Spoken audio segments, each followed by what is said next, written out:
मैं कृष्णानंद राय भोजपुरी कवि आज एक स्वरचित रचना की कुछ पंक्तियाँ परोस रहा हूँ कि जब मन में गुमान आता है तो मनुष्य अंधकार की तरफ चला जाता है। जो रचना इस प्रकार है। जाए के परान बा त काहे के गुमान बा, अतीत बोली से सब केहू परेशान बा, मिलजुल के रहला से कुल कमवा ओराला,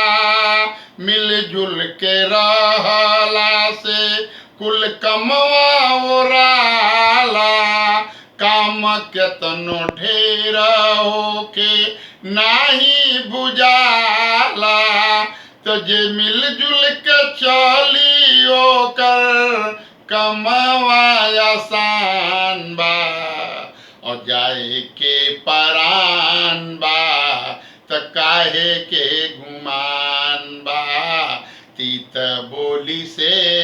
सब केहू परेशान